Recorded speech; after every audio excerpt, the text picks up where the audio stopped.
and he gave him his blessings and support to join colleagues in Ghana and other parts of the world to sing the African song across the continent. Ladies and gentlemen, invited guests, join me as I welcome to the podium our special guest for this August event, the first time in the history of Ghana, the founder and leader of the EFF, our brother and comrade, the commander-in-chief, Comrade Julius Malema. Ladies and gentlemen, Juju.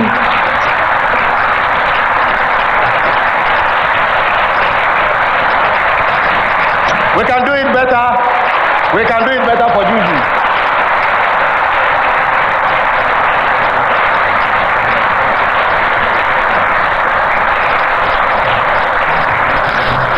Thank you very much for those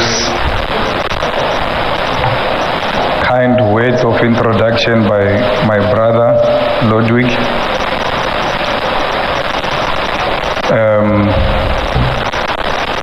Dr. Zineta, Rolling, and your brother JJ, and the entire family of President Rolling, and the leadership of Arise, and the leadership of the NDCA, CPP, the student representatives, and the national youth organizations that are here, and all those dignitaries that made this possible. I want to take this opportunity to salute you and appreciate the effort you have taken in making sure that we dialogue amongst ourselves as Africans without supervision, that we require nobody to come and be a supervisor for us to meet, that we can call each other on our own and have a conversation, and where we don't find one another, we agree to disagree, go different directions, to meet again tomorrow, because we believe in the power of persuasion. This morning I had an opportunity to meet President Mahama and President Kofo, and we also visited a very important leader of our revolution, because we believe in both the living and the dead. So when you visit former presidents that are alive, you have a duty to also visit those that were revolutionary and have passed on, like President Kwame Nkrumah. So we are here today to really salute the good work he has done. Maybe some historical background is also important before we get into issues, because we believe that we did not start the revolution. We inherited the revolution, and therefore it's important to always remind ourselves of where we come from. Prior to European arrival, Ghana was home to powerful empires like the mighty Ashanti, renowned for their gold trade and military prowess. These societies had complex social structures, sophisticated cultural traditions, and well-developed trade networks. An early victim of European interests, the European presence in Ghana began with the Portuguese explorers who arrived in the 15th century, and from then till the 19th century, Ghana, then known as the Gold Coast, became a major source of enslaved people for the transatlantic trade. European powers established ports and trading ports along the coast, exchanging manufactured goods for enslaved Africans captured primarily from the interior regions. The forced removal of millions of people had a profound demographic and social impact on Ghana. It weakened communities, fueled interstate conflict, and led to cultural loss. The transatlantic slave trade left a deep and enduring mark on Ghana's collective memory. While acknowledging the trauma inflicted, it's important to recognize the resilience and resistance displayed by many communities and individuals during this period. However, it was the Dutch, British, and later the French who played more significant roles in the colonization of the Gold Coast, what is now called Ghana. The British gradually expanded their influence and control through trade and the establishment of ports along the coastline. By the mid-19th century, the Gold Coast became a British colony. The scramble for Africa saw Britain and other European countries aggressively carving up the continent. The Gold Coast fell under British control, marking the start of formal colonial rule as a result of the Berlin Conference of 1884 to 1885. The imposition of colonial rule led to significant social changes. Traditional social structures were often disrupted and a new system were introduced to serve the interests of the colonizers. Furthermore, missionary activities played a role in introducing Western education and administration. Christianity and a class of educated Africans who often aligned with the colonial rulers while the majority remained marginalized. There are those who wanted to assimilate with the British policies, undermining their own traditional languages, customs, and belief systems, contributing to a loss of cultural activity.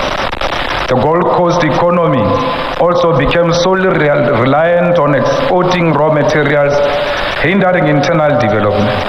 The formation of political organizations such as the Convention People's Party, CPP, marked the beginning of organized political movement seeking self-determination. Ideas of Pan-Africanism, emphasizing continental unity and liberation from colonialism, fueled the independent movements all over the continent. Intellectuals like Kwame Nkrumah emerged as powerful voices advocating for self-determination. The CPP, founded in 1949 by Kwame Nkrumah, mobilized mass protests and strikes, forcing the British to acknowledge the desire for independence.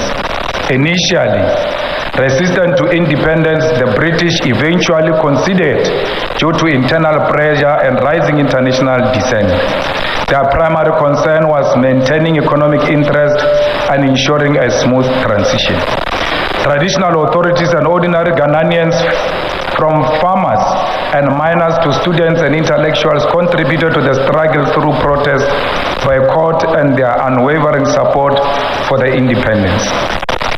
The whole continent started learning from Ghana that it is possible.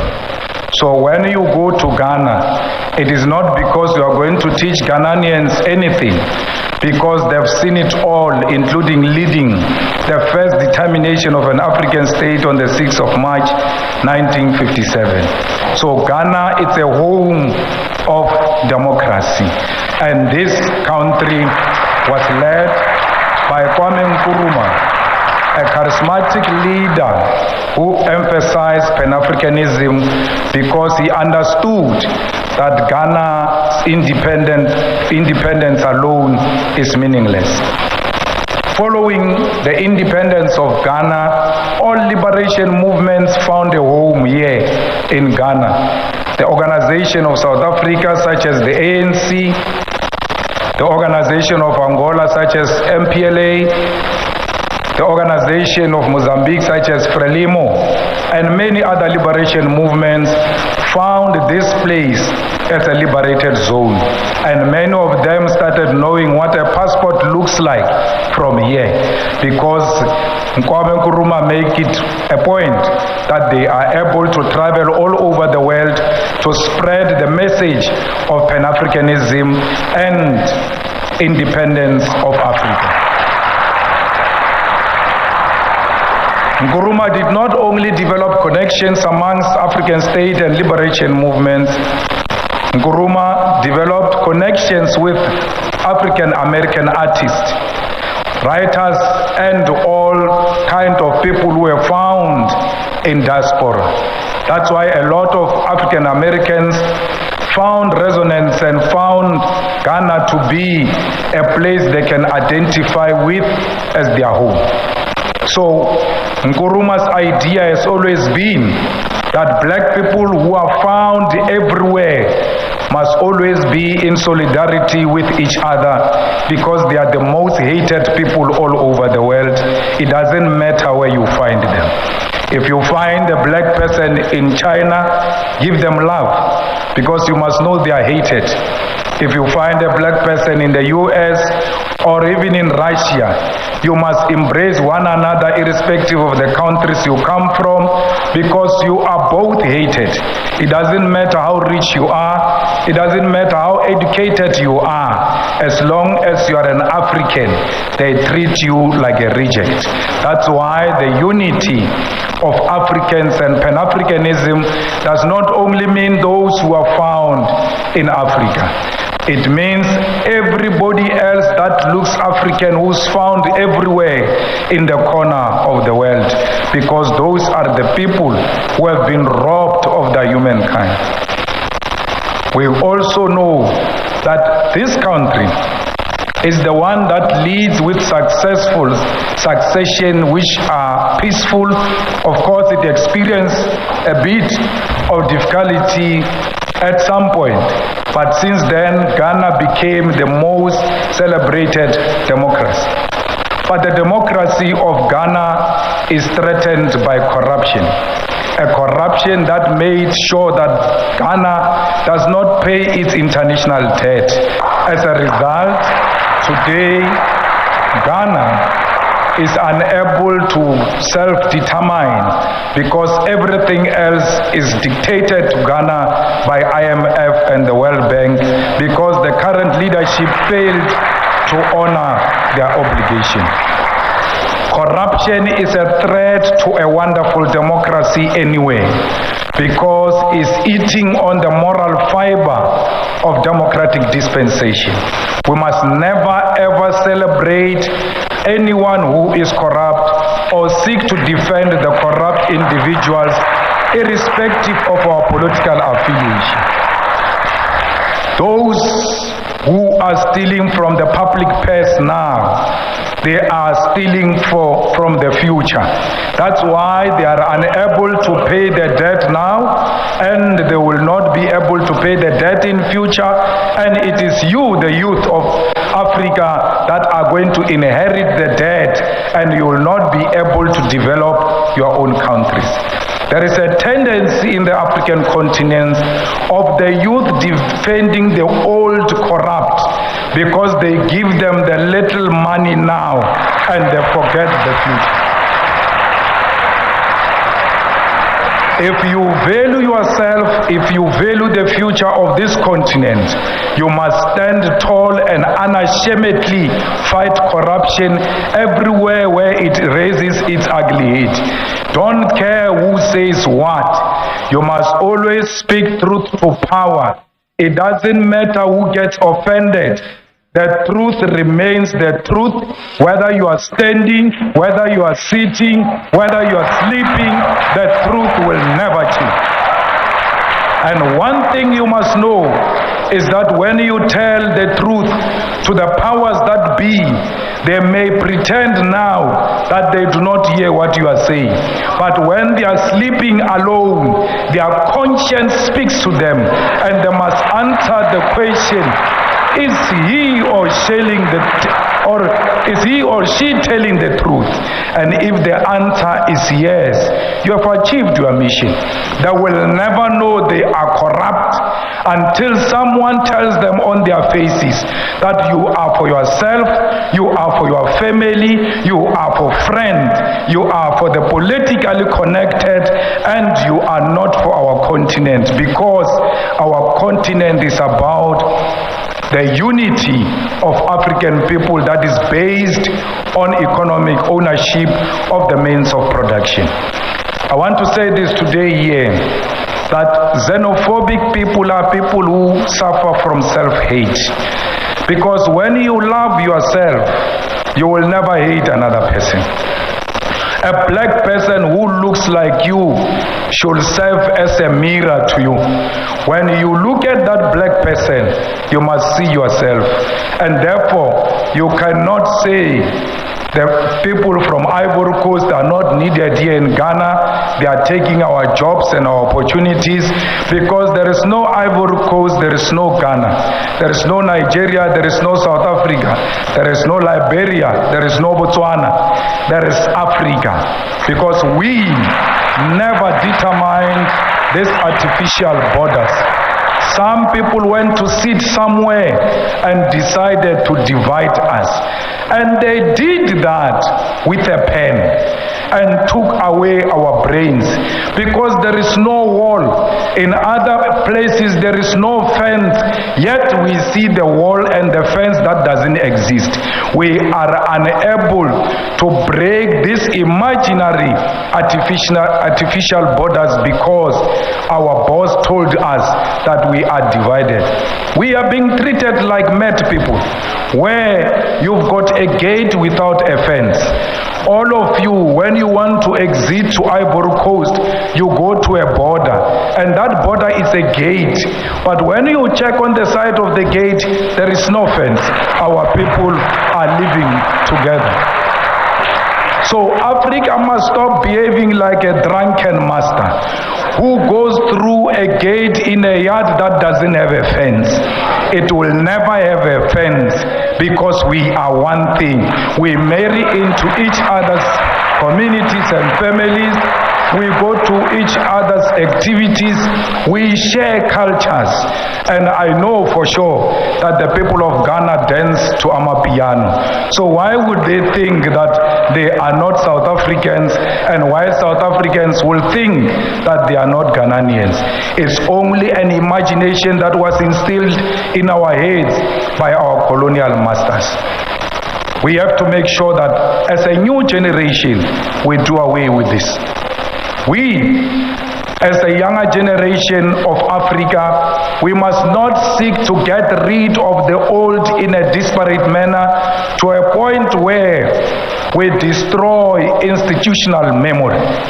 We must always make sure that the old coexist with the young, but the old must be prepared to pass the wisdom to the young ones. For because at some point the old must die for the new to emerge, and it's not me calling for the killing of the elderly African leadership. Nature dictates that the old at some point must die for the new to emerge. But this new must be prepared to learn from the old. I was in Liberia yesterday, and I saw the inauguration of an old president. I got so worried. But when I saw the vice president, I left Liberia in a very comfortable way, because I saw a generational mix where the old and the young coexist in one office. And I hope the vice president will not be suffocated, because the president must know that with all his experience and advanced age, he has a duty to pass the baton to the younger generation. We call on all African leaders not to leave an office with a coffin. When the time comes for them to go, they must leave without calling the army to extend their term. No one is born a leader. No one is a traditional leader in a political office. If you want to be a traditional leader, go and fight in your tribe for those type of issues. We don't subscribe to people who want to leave a political office with a coffin. We will still give you a state funeral because you are a former president. We will still pay you pensions and give you protection and take care of you as long as you respect those who came after you. You have to ensure that democracy matures in such a manner in Africa, where the previous president does not make it his business to fight the current president. You must allow the new to lead with all their faults because you are the same. It doesn't mean you are perfect. The young ones who are coming after you will challenge the current one. No African leader who is on retirement should lead from the grave. They must all be like all other progressive former presidents who are statesmen at home waiting for courtesy visits and consultation and attending to honor state functions. Those are the duties of former presidents, because Africa must be stable. Africa must go through democracy at all times. And elections in Africa should never mean the blood on the floor. We Africans must hate seeing our own blood. We must always protect each other because we love ourselves so much that we don't want to see our own blood. I always tell them that white people do not want to see their own blood. That's why it's not easy for a white person to kill another white person. If a well-built white man comes in here and beat you up and you are thin like me, don't try to fight fiscal because you're going to be defeated. They are scared of their blood. Look for an object and threaten to throw that object on a white man. Is going to leave this wall running, not because he's scared of the object, but he knows that he can be injured by the object and he will see his own blood. Africans don't have a problem with seeing their own blood. We kill each other at the slightest provocation. We don't negotiate power. We force our way into power. And in most cases, we are not even the initiators of this violence. It is white people who sponsor the black on black violence. Because of the absence of black consciousness, we find it easy to kill one another. The killings must stop in Africa. In Africa, guns must be replaced by hugs when we see each other. Even when we disagree vehemently, we must agree to disagree in a brotherly and sisterly way because we value each other's blood. Ghanaians, we must make sure that we refuse the suppression of media freedom, because without media freedom, we are nothing. If there is anyone who can tell the world of any wrongdoing in Ghana and in South Africa and everywhere else, is the fourth estate. It must be protected. It doesn't matter how bad they write about you. You must protect their right to write. Because without that pen, you must know there is an ushering in of a dictatorship. If media is suppressed, if media can't write about corruption, if media takes bribes from governments, you must know those are the dark days of the African continent.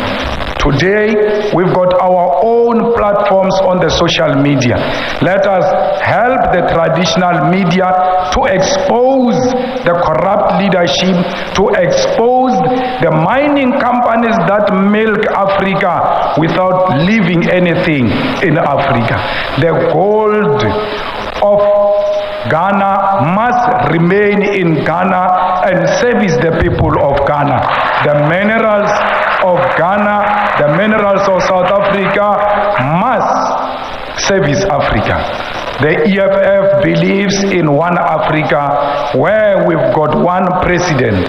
I know Kwame Nkrumah was accused of wanting to be a president of Africa. There was nothing wrong with that. The man qualified because he woke us up from the dead.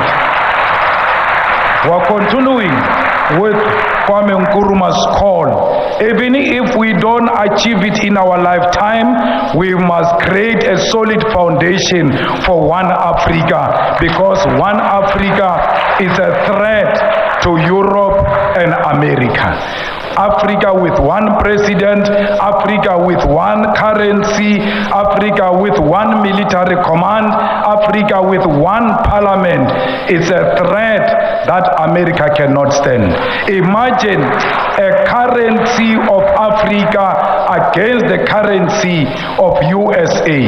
Ours will be based on the natural and mineral resources of our continent. And what will the currency of France be based on? Because France can't even produce anything for its survival. The whole soccer team of France is Africa. That's why when France plays with Britain, we all unwittingly support France because we see the blackness of the team. That's how much important we are as Africa to this Europe, America, and all those who support neocolonialism. Fellow Ghanaians, anyone who says the people of Palestine must be killed is an enemy of ours. The people of Palestine have not committed any sin to anyone. These organizations that got passports here in Ghana during colonial times and during apartheid times, they were called terrorist organizations. But to us, they were never terrorist organizations. They were revolutionary organizations that seek the liberation of our own countries. We cannot listen to the same propaganda that was used against us during the years of liberation. Kwame Nkrumah was called a terrorist. Nelson Mandela is still on the list of terrorists in USA because they fought for the self-determination of Africans. That's exactly what Hamas is demanding. That let the people of Palestine reclaim their own land. Let the people of Palestine have the self-determination without anyone imposing anything to the people of Palestine. If the people of Palestine want two-state solution, let them say so. No one must meet in UN or everywhere else and say there's going to be a two-state solution in Palestine. It must be the Palestinians themselves, like the South Africans decided that we are going to coexist with the settlers. We will not send them to the sea. It was not a decision of the UN. It was a conscious decision by South Africans. Why are the Palestinians not allowed to make the same self-determination? Shame on the leadership of Ghana for saying they support what is happening against the people of Gaza. They must be ashamed of themselves, because any African who knows what settlers do when they settle in your country will never support that nonsense that is happening in Palestine. Ghanaians, we are not saying we are fighting the Jews. We are not saying Jewish women must be killed, Jewish children must be killed. Our struggle is against apartheid Israel, and we make no apology about that, and we want the apartheid of Israel collapsed with the immediate effect. We salute the government of South Africa for having listened to the EFF when we said that the Israeli ambassador and embassy must be removed from South Africa. Parliament of South Africa, through a motion placed by the EFF, took a resolution that Israeli embassy must leave South Africa because we cannot share the territory with bloody, thirsty individuals who have declared war on humanity. What is happening in Palestine is genocide. It has got no any other name. You can't bomb a hospital. Even if the leader of Hamas is in that hospital, as long as he enters a hospital, you must cease fire and wait and work on an alternative solution to get him out of a hospital. You cannot bomb a refugee camp because there are international laws that governs how you treat refugee camps. Even when you don't agree with Hamas or any other thing of that nature. But please protect humanity. We need all those who want to give humanitarian support to be given a passage to enter Gaza, to send water, to send food, to send medical equipment and medicine in Gaza. Israel is refusing a passage for humanitarian intervention in Gaza. And every individual who's self-respecting, especially ourselves as Africans, can never agree with a country that can refuse people water, because water is life. Ghanaians, the unity of this continent starts from here.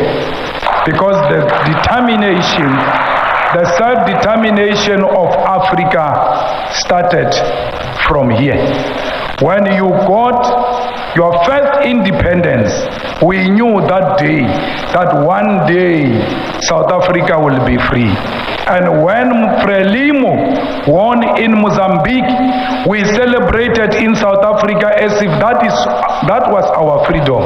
But we knew that the freedom of the people of Mozambique means the freedom of South Africa, because that's how we are connected. We celebrate each other's achievement. It started here in Ghana, it ended in South Africa. The unity of Africa must start here in Ghana, and will capture it in South Africa, because we always followed the leadership of the Ghanaian people. The economic freedom of Africa will start in South Africa. We want our land. We make no apology when we say we want our land. Our land was stolen, and we want it back without paying a cent. And no one must pay for a cent everywhere in Africa when they demand the expropriation of land without compensation. These people came and stole your car. And later on you discover your car. They say, it's true, it's your car, but pay us before you get this car back. And when you ask them why, you say, I must pay. They say, we have put Mac wheels, we have improved the car, therefore you must pay us, irrespective of them being in possession of stolen property. Anyone in possession of stolen property is a criminal, and therefore anyone in possession of our land without our permission is a land thief, is a criminal, and must be identified as such. When I say to you, demand the land, and will lead that struggle from South Africa, I know land brings about everything. For you to have a hair salon, you need land. For you to have a small shop of IT, you need land. The beautiful beaches belongs to the land. The mineral resources, the gold, iron ore, copper, and all types of mineral resources belong to the land. That's why when they came to Africa, they did not steal our women or our men. They stole the land. They knew women and men will come with the land. That's why we need to start from where they started when they offended us. We need to take the land, because once we take the land, they will start respecting us. You will never be respected if you don't own property. It doesn't matter if all of us in South Africa own property. As long as the people of Namibia, as long as the people of Ghana do not own the land, then our land ownership is meaningless, because when you go to the USA, they don't see South African, they see an African. West, they can't differentiate between South Africa and Ghana. That's why all of us must reclaim the land and the mineral resources of the land and the natural resources of the land, so that when we move all over the world, when they see a black person, they should know these are the property owners of their own continent and their own land. So when we fight for economic freedom, we should do so without being ashamed. Because political freedom that Kwame Nkrumah achieved and generations after him achieved is meaningless without economic freedom. You can vote until you are purple. As long as there is no bread on the table, that vote is meaningless. You must vote when you arrive at home. You must find bread, you must find free education, you must find quality public health, you must find reliable electricity, and not what we experienced earlier on. We must make sure that we own everything that belongs to us. So Africans, I don't care how many we are, we must believe in ourselves.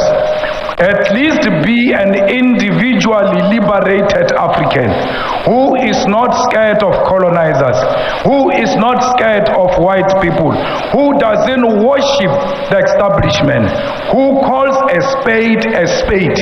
That is the only way Africa will be respected. This continent is one.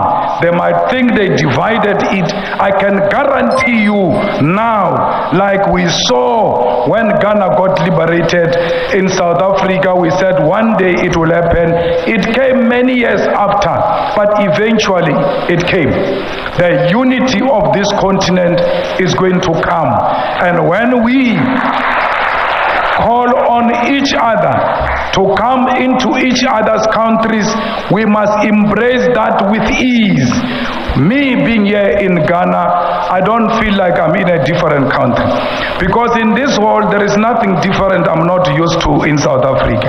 When I look at left or right, I see my brothers and sisters. When I walk outside and drive all over, I see the poverty of Africa that I see at home.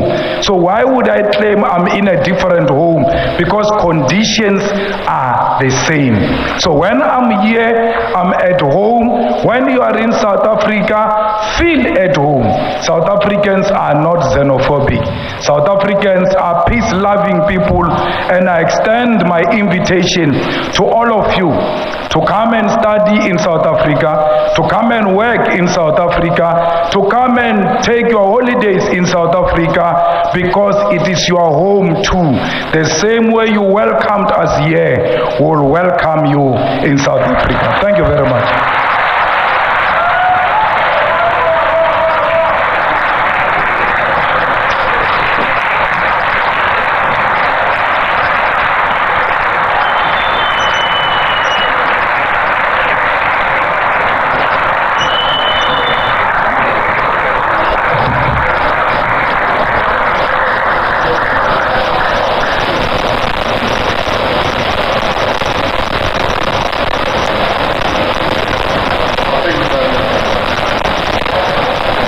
Thank you very much. Round of applause again, ladies and gentlemen. Wow. I'm sure we are all waiting to ask a few questions. Yeah. So I'd like to start with the young people in the house. So Paco, see if you can send the microphone around so that... Yeah, so question specific to what he said, and we shouldn't go beyond the periphery of what he said, so we have to be very confined. 4 people. I see a hand here, I see a hand over there. So let's start with this man.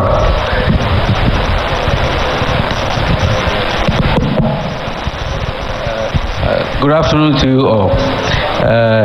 My name is Mr. J. I started monitoring Julius Malema from about almost 7 years now. I asked myself one time that does our presidents, all presidents all over Africa are listening to this man, and why still are we? Why are they not following his speeches, or why are they not implementing what he is coming out with? And in fact, as he is in Ghana today, I'm very happy to see him here, and I want, or we want, all our Africans to emulate whatever he is saying and implement. Well, thank you very much, sir. We don't have time. Thank you. There was a hand over there, the guy in blue. Yes. And then one will come from here, one will come from here. Brief. Thank you very much. I've always dreamed to get the opportunity. Let's go straight to the questions, please. I am about to ask the question. So ask. Yeah. Thank you very much. My question is, in South Africa, I have been monitoring Honorable Julius Malema for about 10 years now.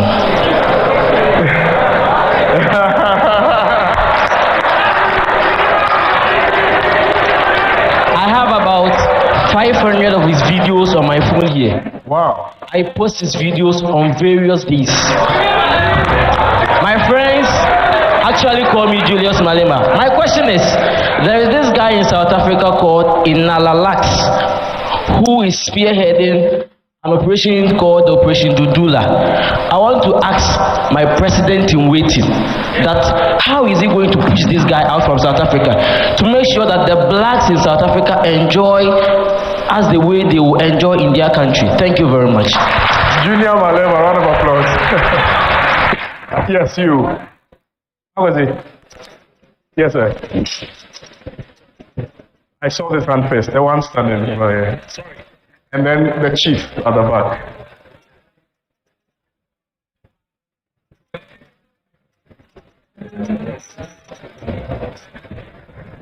Thank you very much. My name is John Achukakito, a constituency executive of Lejekugu, but hails from North Tongue. What I want to find out for Comrade Julius is that there's a problem in Africa. I won't illustrate my position with a political party, but I'm going to illustrate it A and B. I thank Honorable Okujeto. He just look at me because I thought I come from North Tongue.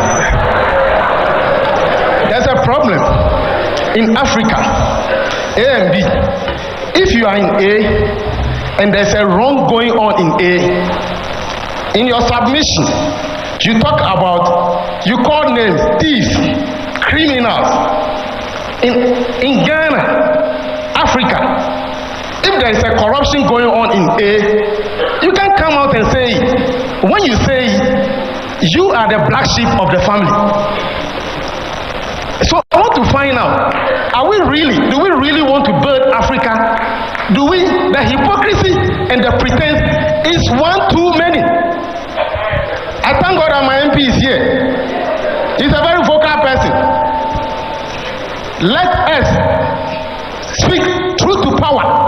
That is the only way Africa will come out from the deteriorating and the disgrace we go through. I won't talk much. Thank you very much. Aluta. The last one. Aluta. The man at the back in green. I saw him first. Respectfully. Yes, sir.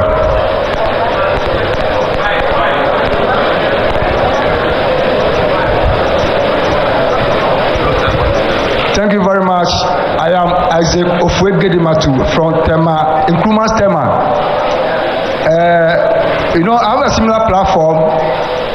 So we give by this way: Nkrumah, Gave, and Rastafari Makonem. So when I say Nkrumah, I, you repeat after me. When I say Gave, I, repeat after me. Sir, hello. For want of time, ask ask your question. It's all about Pan-Africanism. We know, Nkrumah, we know. Respectfully. Okay. Thank you very much, Mr. Malema. Thanks for coming here. We'll be monitoring you far South Africa. Thank you very much. We are all here. I appreciate you. There's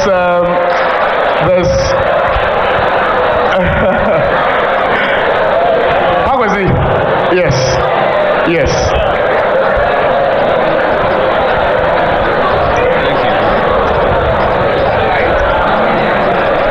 Thank you very much.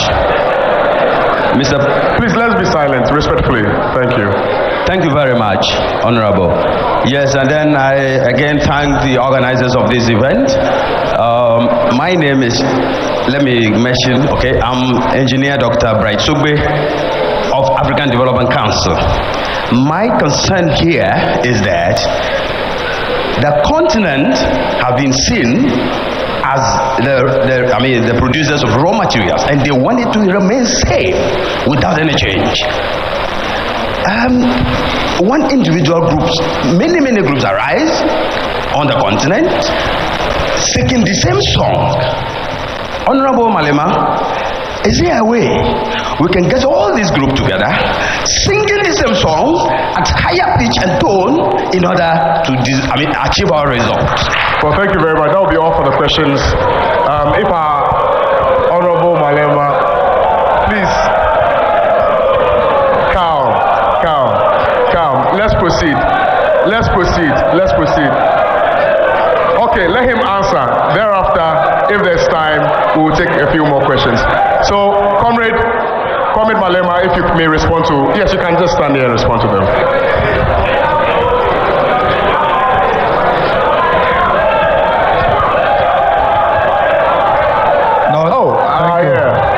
Please, let's be calm. Choboy.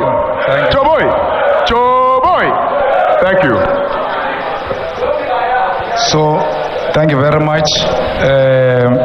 I think most of the points were just complimentary more than anything. Ntantalax is not a definition of South Africa. He wanted to use xenophobia for his rise to fame. Even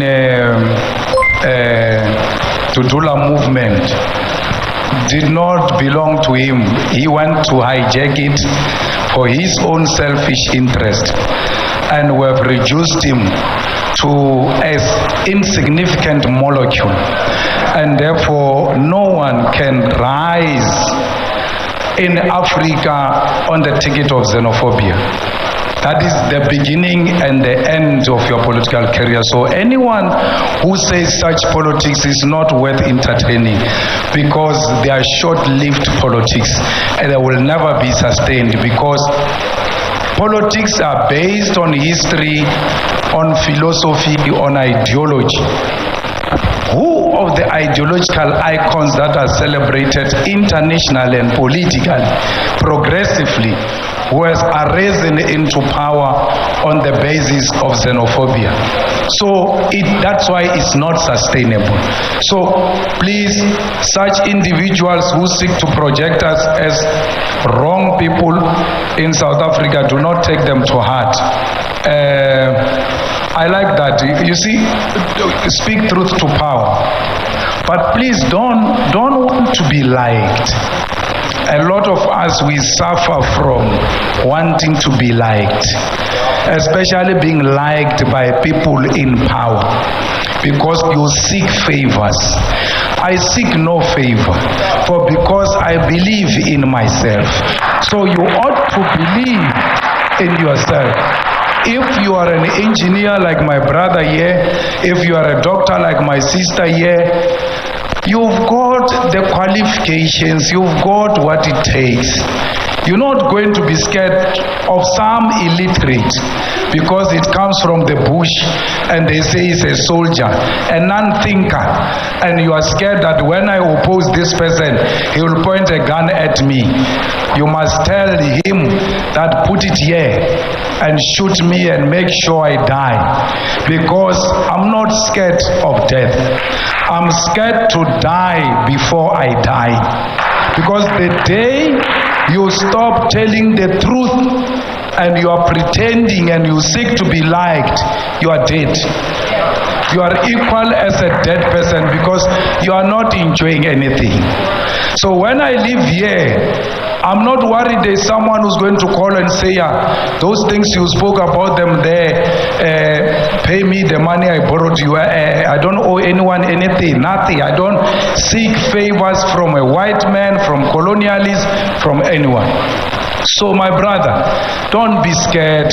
Don't try to really impress, because you're impressing corruption. You are not impressing that person. You want to be liked by corruption. So you can't seek love from corruption. Corruption is the destroyer of future and must be fought here in Ghana, and it must be fought in South Africa, and it must be fought all over Africa. So please, let's not be scared to confront the powers that be.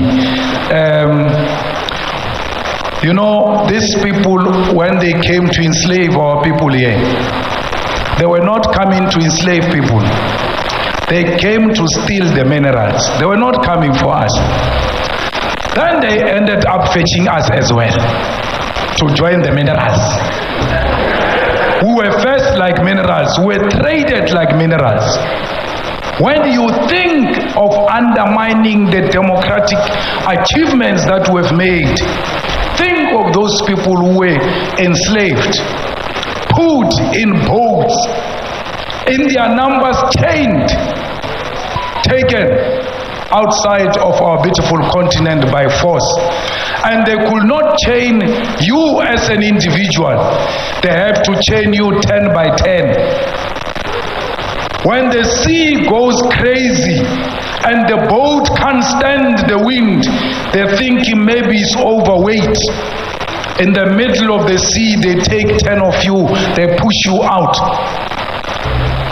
of the boat so that the boat can sail with the remaining slaves. When the boat continues to carry our people out of the continent, 10 of them pushed out, 20 of them pushed out, both their hands and feet chained. There is nothing so painful to die without a fight.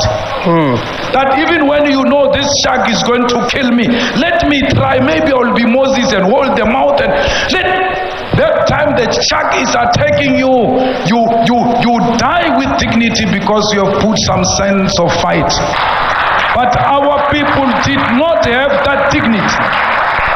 They died chained. And we are not here to impress anyone who wants to undermine the legacy and the struggles of those people who died chained. We are not about these people who exist now. We are about President Rawlings. We are about Kwame Nkrumah. We are about all those who came before us.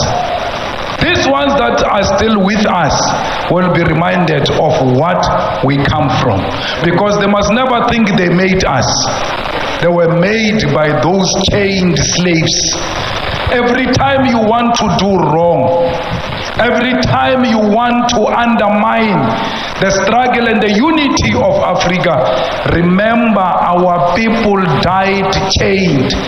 They could not put up a fight. We are fighting on their behalf and will never retreat until their dignity is restored. Thank you very much. Well, thank you very much. Thank you very much, Comrade Julius Malema. I'm sorry we may not be able to take any more questions.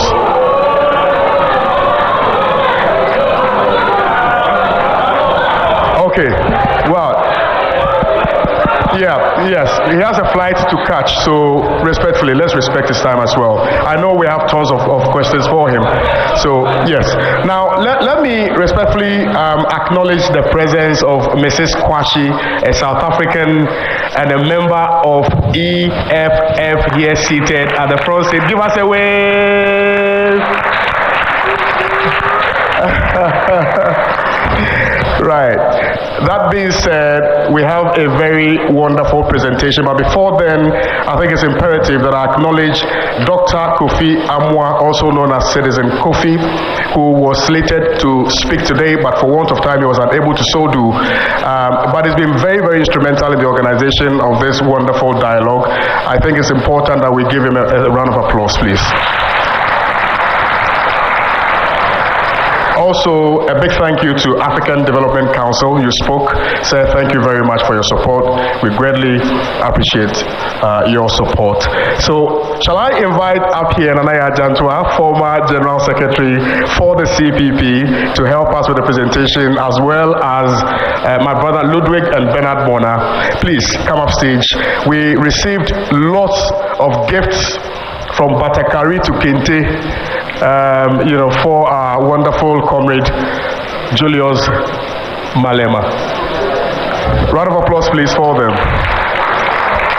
You see, the woman is upset because she intimates that I didn't give the woman a fair opportunity. But next time I'll do that.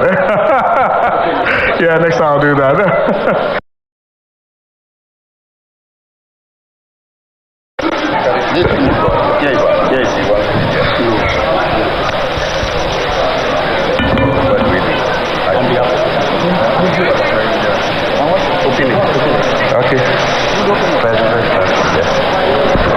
Juju, those who did this says that this is a smoke.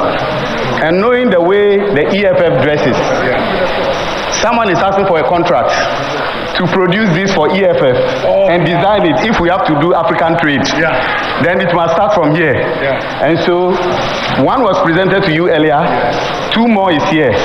And so it tells you that all the executives of EFF, when you resume, start wearing this. African solidarity.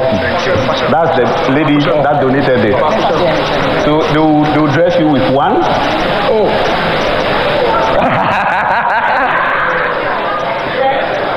Make sure that I get it. Not to the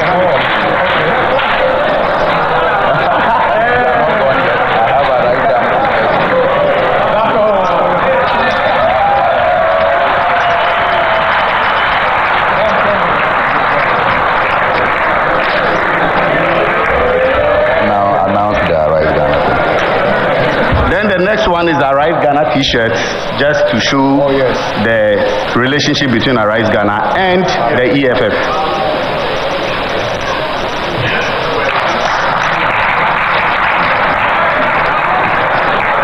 Arise! Thank you very much, Juju. Arise! Arise! Well, thank you very much. Wow, so beautiful. All right, we are in the dying embers of this dialogue, and on behalf of Arise Ghana, I would like to say a big thank you to all of you. But before we go, I'd like my colleague Parkwesi Shandoff to take over from me. All right, we would want to now have the closing prayer. Baba Sadiq, I understand you do us the honor of the closing prayer. Please put your hands together for Baba Sadiq. Baba Sadiq. Young, dynamic, energetic young man. Shall we all be on our feet, ladies and gentlemen, as we take the closing prayer?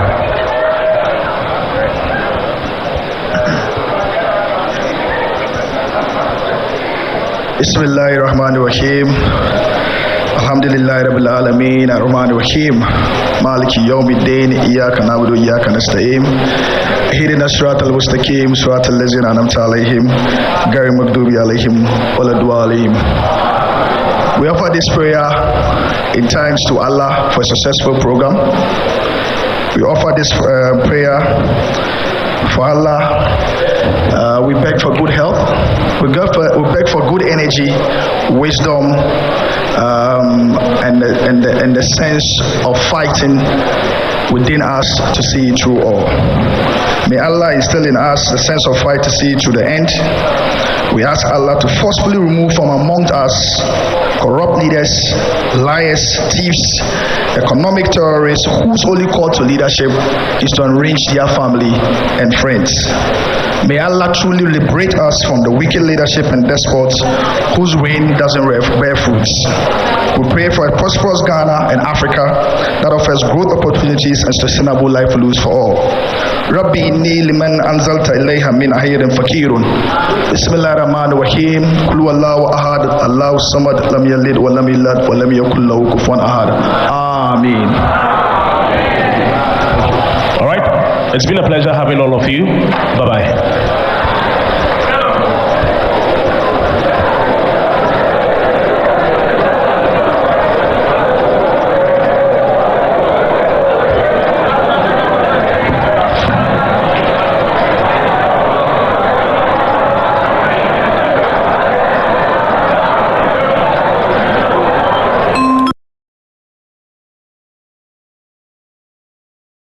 Join Discovery Bank and